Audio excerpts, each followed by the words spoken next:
வணக்கம். ஜெயா பிளஸ் செய்திகளை வழங்குவதற்காக நான் ஷர்மிளா இன்ஃபான்சியா. விரிவான செய்திகளை பார்ப்பதற்கு முன்பாக தலைப்புச் செய்திகளை பார்க்கலாம்.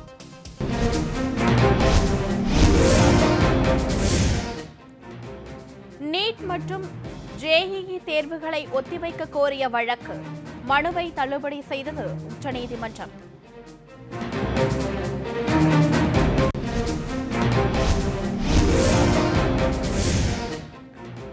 மணல் கடத்தலை தடுக்காவிட்டால் சிபிஐ விசாரணை நடத்த உத்தரவிட நேரிடும்.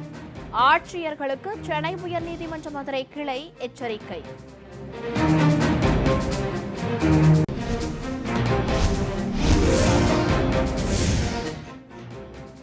பொது இடங்களில் விநாயகர் சிலை வைத்து வழிபட அனுமதிக்க வேண்டும்.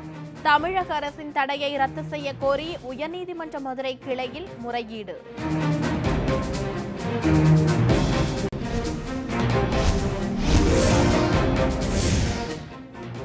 அதிமுகவில் அடுத்த முதலமைச்சர் வேட்பாளர் யார் என்பது குறித்த அதிகார போட்டி. நெல்லையில் பழனிசாமிக்கு ஆதரவாக சுவரொட்டி ஒட்டப்பட்டதால் சலசலப்பு.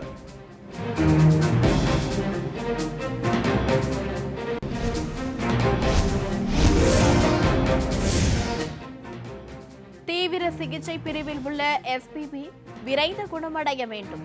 நடிகர் ரஜினிகாந்த் பிரார்த்தனை.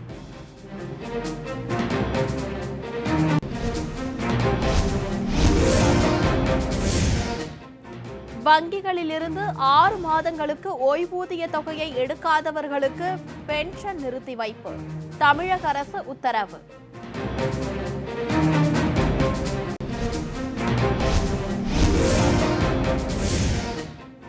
தமிழகத்தில் கொரோனா உயிரிழப்பு தொடர்ந்து அதிகரிப்பு. சென்னையில் இன்று 14 பேர் பலி.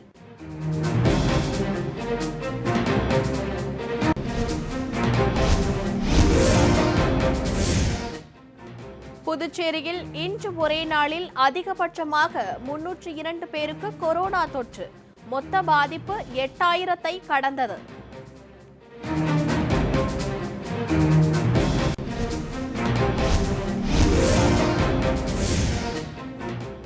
தமிழகத்தில் அரசு மற்றும் அரசு உதவி பெறும் பள்ளிகளில் மாணவர் சேர்க்கை தொடங்கியது. காலை முதலே பிள்ளைகளை சேர்க்க பள்ளிகளுக்கு வந்து வரிசையில் நின்றிருந்த பெற்றோர்கள்.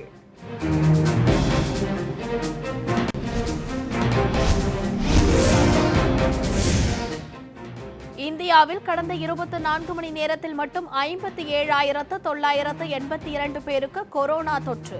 இதுவரை 50,921 பேர் உயிரிழந்துள்ளதாக சுகாதாரத்துறை தகவல்.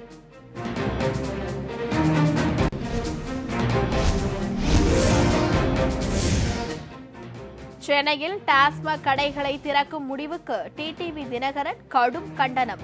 முடிவை உடனடியாக திரும்ப பெற வலியுறுத்தல்.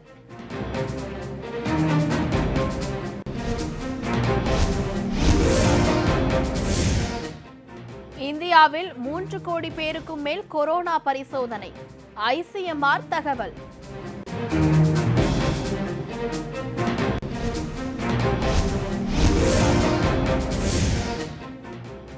உலகம் முழுவதும் வேகம் எடுக்கும் வைரஸ் தொற்று. பலி எண்ணிக்கை 7,75,000-ஐ நெருங்குகிறது.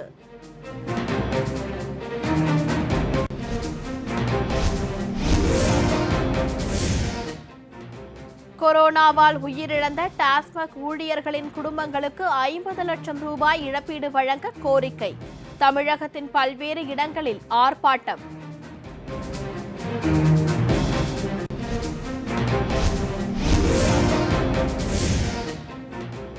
டாஸ்மாக் கடைகளை திறப்பதற்கான வழிகாட்டு நெறிமுறைகளை வெளியிட்டது தமிழக அரசு. ஷாமியானா அமைத்து மைக் செட்டுகளில் அறிவிப்புகளை வெளியிட உத்தரவு.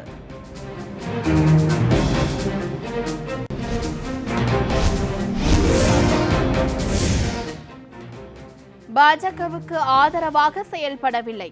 ராகுல் காந்தி குற்றச்சாட்டுக்கு பேஸ்புக் நிறுவனம் மறுப்பு.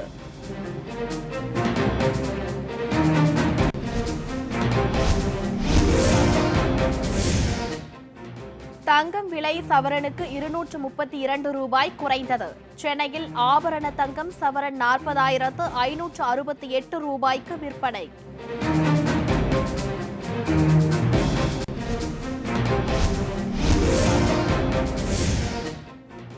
தமிழகத்தில் அடுத்த 48 மணி நேரத்தில் சென்னை, கோவை, நீலகிரி உட்பட 8 மாவட்டங்களில் மழை பெய்ய வாய்ப்பு. சென்னை வானிலை ஆய்வு மையம் தகவல்.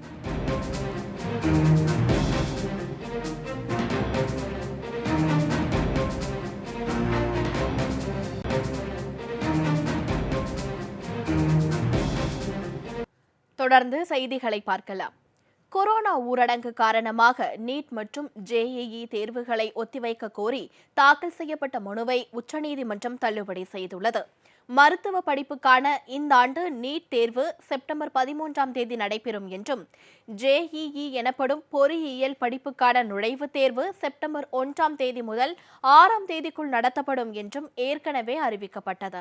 இந்நிலையில் கொரோனா ஊரடங்கு காரணமாக நீட் மற்றும் ஜேஇஇ தேர்வுகளை ஒத்திவைக்க கோரி உச்சநீதிமன்றத்தில் மாணவர்கள் சார்பில் தாக்கல் செய்யப்பட்ட மனுக்கள் உச்சநீதிமன்றத்தில் இன்று விசாரணைக்கு வந்தது. அப்போது கொரோனா தடுப்பு பணிகளை பின்பற்றி நீட் மற்றும் ஜேஇஇ தேர்வுகள் நடத்தப்படும் என மத்திய அரசு சார்பில் தெரிவிக்கப்பட்டது. தேர்வு நடத்தும் முடிவில் நீதிமன்றம் தலையிடுவது மாணவர்களின் எதிர்காலத்தை பாதித்துவிடும் என தெரிவித்த உச்சநீதிமன்றம் மனுவை தள்ளுபடி செய்வதாக அறிவித்தது.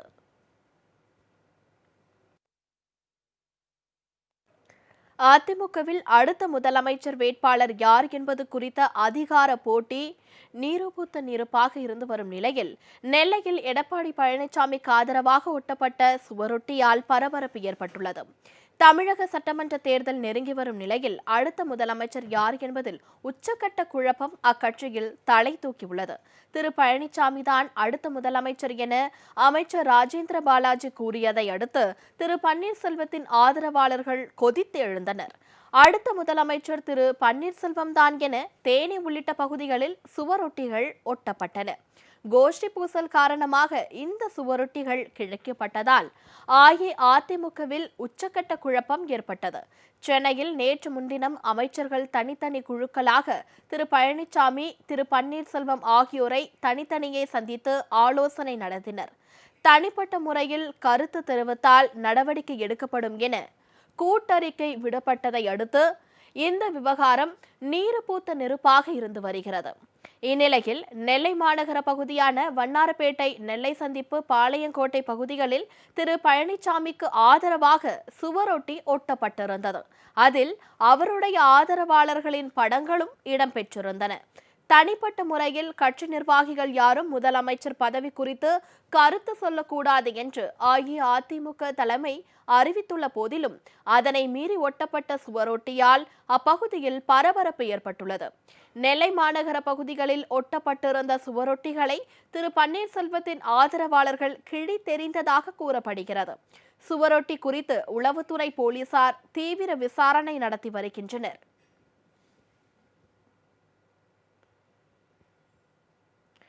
கொரோனாவால் பாதிக்கப்பட்டு மருத்துவமனையில் சிகிச்சை பெற்று வரும் பிரபல பாடகர் திரு எஸ்.பி. பாலசுப்ரமணியம் விரைவில் குணமடைய பிரார்த்தனை செய்வதாக நடிகர் திரு ரஜினிகாந்த் தெரிவித்துள்ளார். இது தொடர்பாக ட்விட்டரில் அவர் வீடியோ ஒன்றை வெளியிட்டுள்ளார்.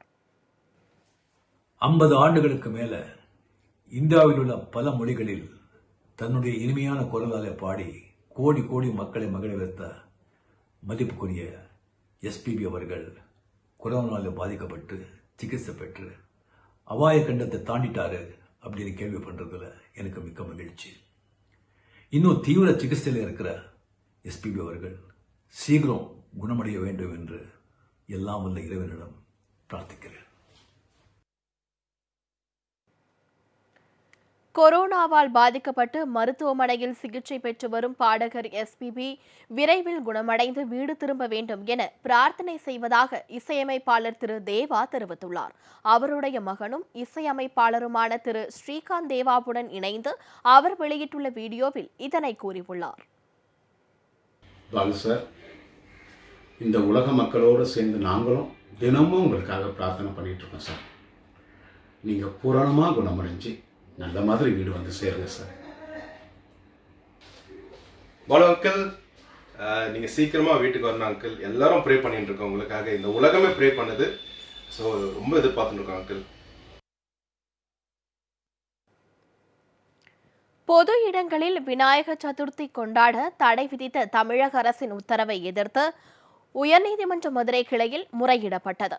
நாடு முழுவதும் ஆகஸ்ட் 22ஆம் தேதி விநாயகர் சதுர்த்தி கொண்டாடப்படுகிறது. தமிழகத்தில் கொரோனா பரவல் நாளுக்கு நாள் அதிகரித்து வருவதால் வைரஸ் தொற்றை கட்டுப்படுத்தும் விதமாக விநாயகர் சதுர்த்தி அன்று பொது இடங்களில் சிலை வைத்து கொண்டாட தடை விதித்து தமிழக அரசு உத்தரவு பிறப்பித்தது. இந்த ஆணையை ரத்து செய்ய கோரி பாஜகவைச் சேர்ந்த வழக்கறிஞர் ராமசாமி என்பவர் உயர்நீதிமன்ற மதுரை கிளையில் முறையீடு செய்து அவசர வழக்காக எடுத்து விசாரிக்க நீதிபதிகள் சத்யநாராயணன், ராஜமாணிக்கம் அமர்வு முன்பு கோரிக்கை வைத்தார். இது தொடர்பாக மனுவாக தாக்கல் செய்தால் நாளையே விசாரணைக்கு எடுத்துக் கொள்வதாக நீதிபதிகள் தெரிவித்தனர். தடையை மீறி விநாயகர் சதுர்த்தி விழாவை கொண்டாட முற்படும் இந்து முன்னணி அமைப்பினர் மீது நடவடிக்கை எடுக்க உத்தரவிடக் கோரி சென்னை உயர்நீதிமன்றத்தில் மனு தாக்கல் செய்யப்பட்டுள்ளது. கொரோனா ஊரடங்கு அமலில் உள்ளதால் விநாயகர் சதுர்த்தியை முன்னிட்டு பொது இடங்களில் விநாயகர் சிலைகளை வைத்து வழிபடவும் ஊர்வலமாக எடுத்துச் சென்று கடலில் கரைக்கவும் தமிழக அரசு தடை விதித்துள்ளது. ஆனால் இந்த தடையை மீறி தமிழகம் முழுவதும் 1,50,000 இடங்களில் விநாயகர் சிலைகளை வைத்து வழிபட உள்ளதாக இந்து முன்னணி மாநில தலைவர் திரு காடேஸ்வரா சுப்பிரமணியம் தெரிவித்துள்ளார். இதுகுறித்து நடவடிக்கை எடுக்க கோரி திருவண்ணாமலையைச் சேர்ந்த இளஞ்செழியன் என்பவர் சென்னை உயர்நீதிமன்றத்தில் மனு தாக்கல் செய்துள்ளார். அதில் தடையை மீறி விநாயகர் சிலைகளை வைக்கும் இந்து முன்னணி அமைப்பினருக்கு எதிராக நடவடிக்கை எடுக்க கோரி தமிழக அரசு மற்றும் டிஜிபியுடன் மனு அளித்துள்ளதாகவும் அதன் மீது உரிய நடவடிக்கை எடுக்க உத்தரவிட வேண்டும் என்றும் வலியுறுத்தியுள்ளார். இந்த மனு விரைவில் விசாரணைக்கு வரும் என தெரிகிறது.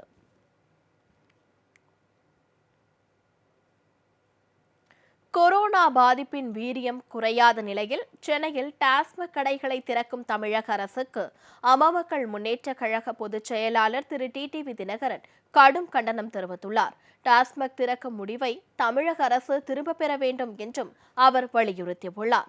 அமமக்கள் முன்னேற்ற கழக பொதுச் செயலாளர் திரு டிடிவி தினகரன் இன்று வெளியிட்டுள்ள அறிக்கையில், கொரோனா பாதிப்பின் வீரியம் குறையாத சென்னையில் நாளை முதல் டாஸ்மாக் கடைகள் திறக்கப்படும் என்று தமிழக அரசு அறிவித்திருப்பது மக்கள் நலனில் அக்கறையில்லாத மிக மோசமான முடிவாகும் என்றும் இதற்கு கடும் கண்டனத்தை தெரிவித்துக் கொள்வதாகவும் குறிப்பிட்டுள்ளார். தலைநகர் சென்னையில் கொஞ்சம் குறைவது போல தெரிந்த கொரோனா பாதிப்பு கடந்த சில தினங்களாக மீண்டும் அதிகரித்து வருகிறது. உயிரிழப்புகளின் எண்ணிக்கையும் குறைந்த பாடில்லை.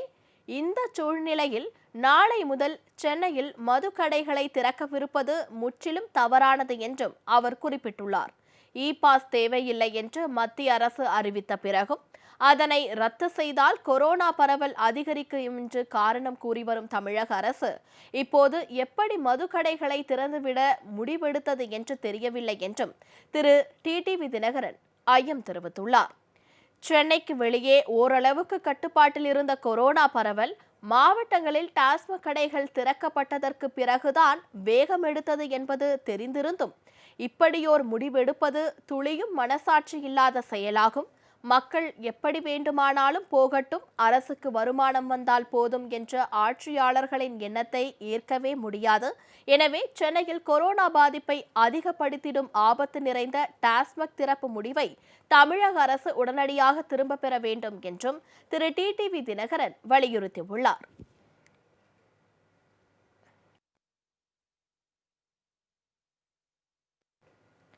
ஃபேஸ்புக், வாட்ஸ்அப் நிறுவனங்கள் பாஜகவுக்கு ஆதரவாக செயல்படுவதாக எழுந்த புகாருக்கு ஃபேஸ்புக் நிறுவனம் மறுப்பு தெரிவித்துள்ளது.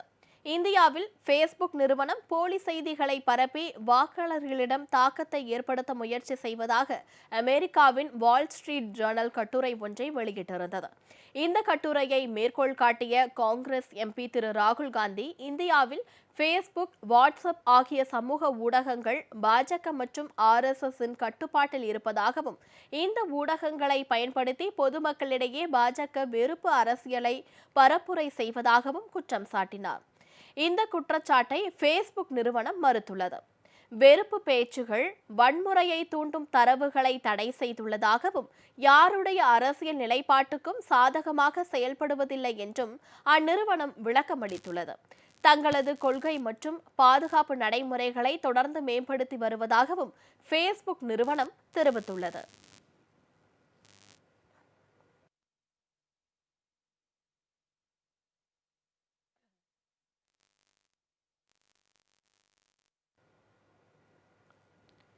சென்னையில் ஆபரண தங்கத்தின் விலை சவரனுக்கு 232 ரூபாய் குறைந்து 40,568 ரூபாய்க்கு விற்பனை செய்யப்படுகிறது. சென்னையில் ஆபரண தங்கம் கிராமுக்கு 29 ரூபாய் சரிந்து 5,071 ரூபாய்க்கும் சவரன் 40,568 ரூபாய்க்கும் விற்பனை செய்யப்படுகிறது. வெள்ளி கிராமுக்கு 1 ரூபாய் குறைந்து 74 ரூபாய் 10 காசுகளுக்கும் கிலோ 74,100 ரூபாய்க்கும் விற்பனை செய்யப்படுகிறது.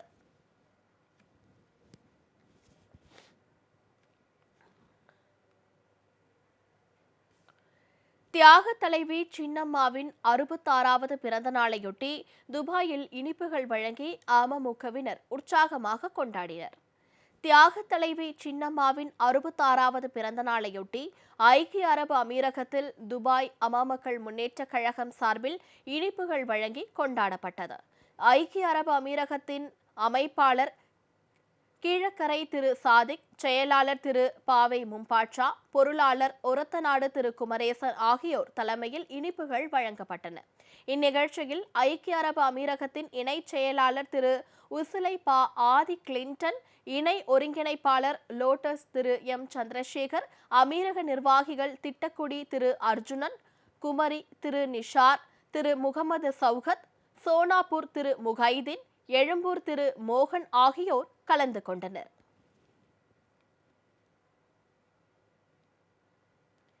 தியாக தலைவி சின்னம்மாவின் 66வது பிறந்த நாளையொட்டி சின்னம்மா நீண்ட ஆயுளுடன் வாழ வேண்டி உத்திரமேரூர் அருள்மிகு திரௌபதி அம்மன் கோவிலில் சிறப்பு அபிஷேக ஆராதனைகள் நடைபெற்றது. தியாக தலைவி சின்னம்மாவின் 66வது பிறந்த நாளையொட்டி டாக்டர் அருள்பதி தலைமையில் உத்திரமேரூர் அருள்மிகு திரௌபதி அம்மன் கோவிலில் சிறப்பு அபிஷேக ஆராதனை நிகழ்ச்சி நடைபெற்றது. இந்த அபிஷேக ஆராதனை நிகழ்ச்சியில் டாக்டர் முருகேசன், டாக்டர் பரந்தாமன், மதுராந்தகம் திரு முனுசாமி, திரு ராஜேஷ் மற்றும் கழக நிர்வாகிகள் பங்கேற்று பிரார்த்தனை மேற்கொண்டனர்.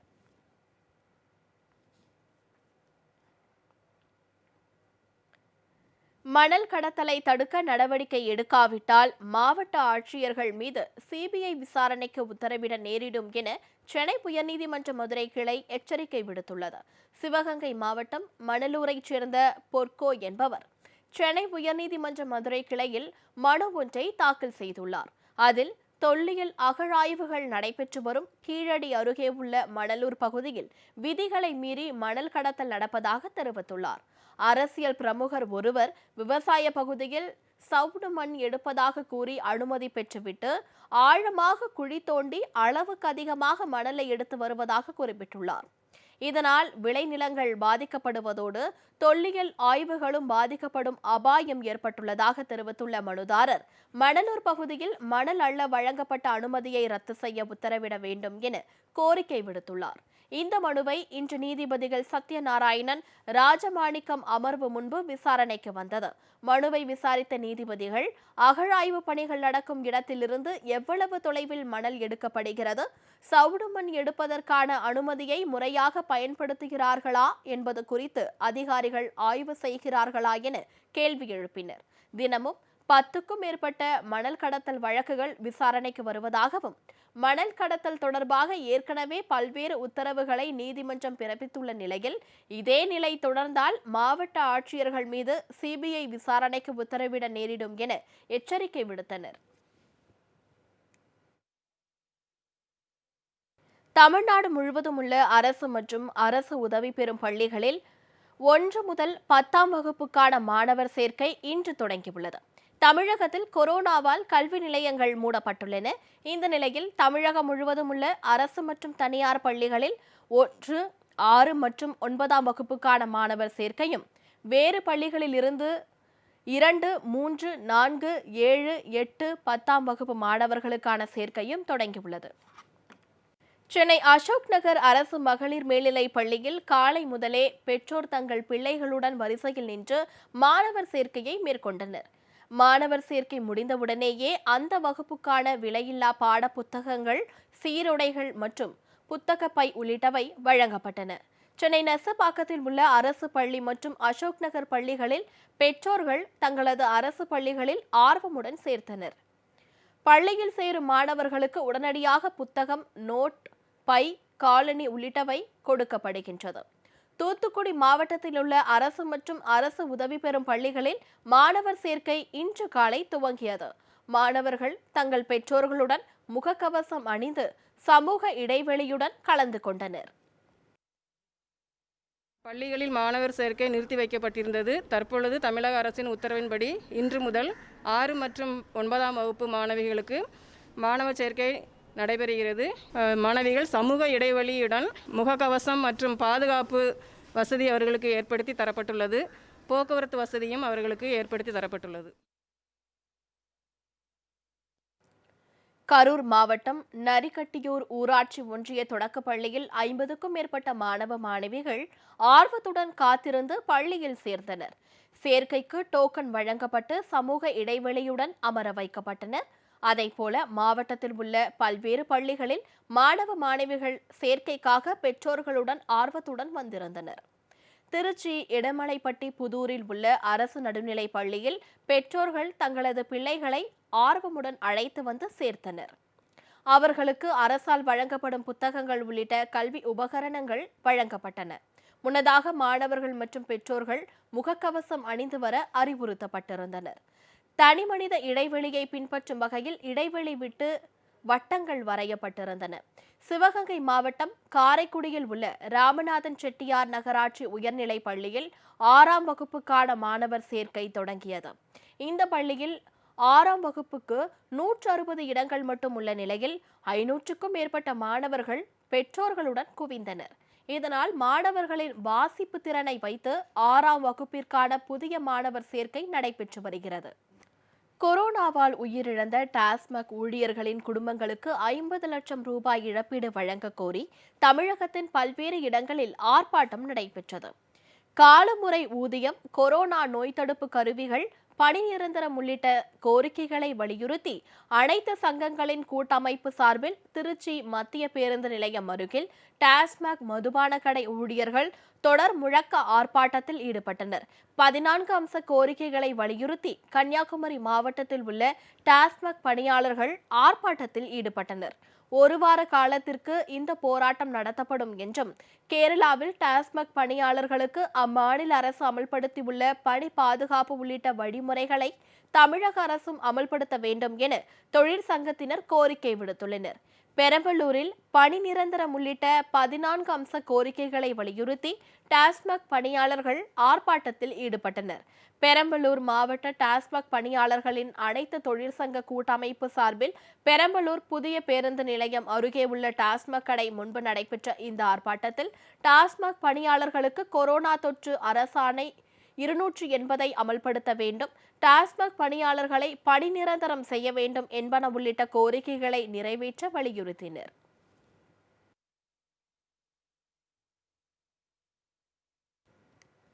இனி மேலும் சில முக்கிய நிகழ்வுகளை வேக செய்திகளாக பார்க்கலாம். இந்திய ராணுவ ஹெலிகாப்டர் ஒன்று தொழில்நுட்ப கோளாறு காரணமாக பாரத்பூர் மதுரா எல்லையில் தரையிறங்கி தொழில்நுட்ப கோளாறை சரி செய்த பின்னர் அங்கிருந்து புறப்பட்டது. பள்ளிக்கூடம் அருகே திடீரென ராணுவ ஹெலிகாப்டர் தரையிறங்கியதால் அப்பகுதி மக்கள் சற்று பதற்றமடைந்தனர்.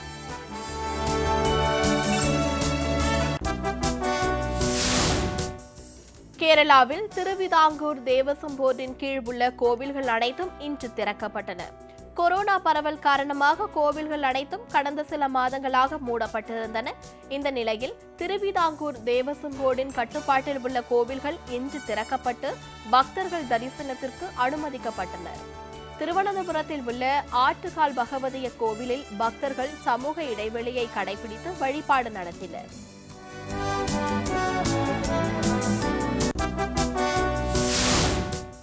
புதுச்சேரியில் இன்று ஒரே நாளில் 302 பேருக்கு கொரோனா தொற்று உறுதி செய்யப்பட்டதை அடுத்து பாதிக்கப்பட்டோரின் எண்ணிக்கை 8000-ஐ தாண்டியது. சிகிச்சை பெற்று வந்த 4 பேர் உயிரிழந்ததை அடுத்து பலியானோரின் எண்ணிக்கை 114ஆக உயர்ந்துள்ளது. தற்போது மருத்துவமனைகளில் சிகிச்சை பெற்று வருபவர்கள் மற்றும் வீடுகளில் தனிமைப்படுத்தப்பட்டோரின் எண்ணிக்கை 3288ஆகவும் 4627 பேர் குணமடைந்து வீடு திரும்பியுள்ளதாகவும் சுகாதாரத்துறை அமைச்சர் மல்லாடி கிருஷ்ணராவ் தெரிவித்துள்ளார். மேலும் அதிகரித்து வரும் கொரோனா பரவலை கட்டுப்படுத்த பொதுமக்கள் முகக்கவசம் அணிந்து சமூக இடைவெளியை கடைபிடிக்க வேண்டும் என்றும் கூட்டம் அதிகம் காணப்படும் இடங்களுக்கு செல்வதை தவிர்க்க வேண்டும் என்றும் அமைச்சர் வலியுறுத்தியுள்ளார்.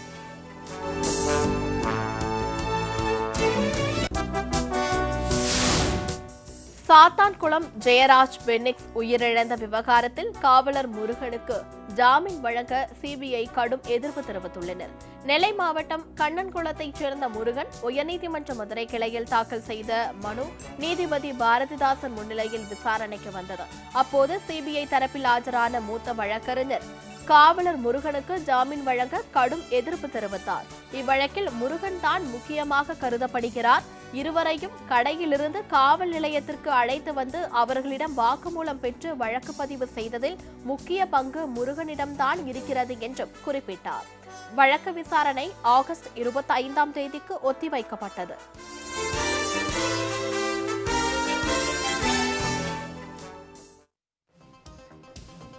இத்துடன் செய்திகள் நிறைவடைந்தன. அடுத்தடுத்த நிகழ்வுகளுக்கு தொடர்ந்து பாருங்கள் ஜெயா பிளஸ் செய்தி சேனலை.